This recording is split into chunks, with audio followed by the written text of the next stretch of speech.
Bugun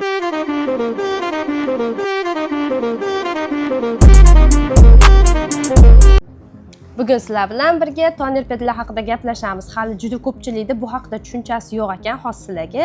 Bu o'zi nima uchun ishlatilishini chiroyli qilib tushuntirib berishga harakat qilaman.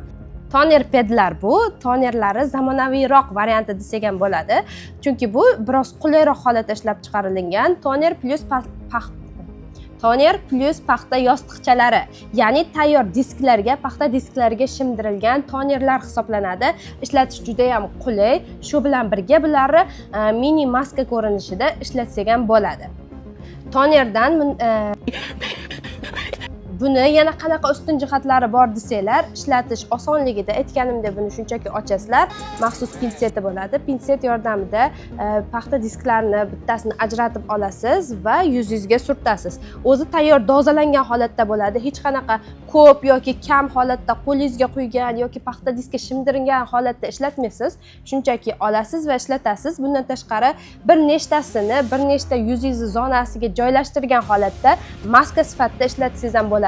Juda ham yuqori darajada namlantirib beradi. Toner pedlar faqat namlantirish uchun ishlab chiqarilmaydi. Bularni har xil, ya'ni yuz problemasiga qarab turib turli xil tarkibda ishlab chiqarishadi. Hozirgi kunda juda ko'plab firmalari o'zini maxsus toner, bundan tashqari mana shunaqa toner ped ko'rinishida ishlab chiqarishgan va siz buni o'zingizga, yuzingizga tushadigan hamda ma'qulini tanlab olsangiz bo'ladi. Misol uchun hozir sizlarga Anva firmasini toner pedlarini tanishtiraman. Xo'p, tarkibiga ko'ra niacinamid hamda pedren va gialuron kislotali hamda azilin kislotali plus gialuron kislotali variantlarini ko'rib turibsiz hozir. Niacinamid bu bilamizki, porali poralarini toraytirishga qaratilgan. Bundan tashqari yuzni o'zini tabiiy rangini, ya'ni yuz rangini qaytarishga qaratilgan. Sizni yuzingizda glow effektni qaytarish uchun ishlaydi desam ham bo'ladi. Pedren hamda gialuron kislotali varianti bo'lsa, bu yuzni juda ham ko'p quriydigan. Bundan tashqari yuzda elastiklik pasaygan 25 yoshdan keyingi opa-singillar uchun juda ham yaxshi variant hisoblanadi.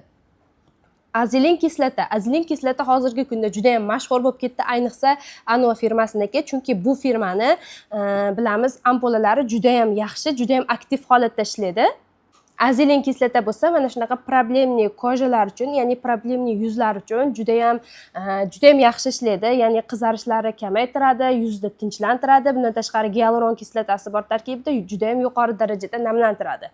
Agarda siz yuzingizda o'g'rilar bo'ladigan bo'lsa, hamda qizarishlar bo'lib turgan bo'lsa, yuzingizni tinchlantirish maqsadida mana shu maskalarini, ya'ni pedlarni maska ko'rinishida ishlatsangiz ham bo'ladi.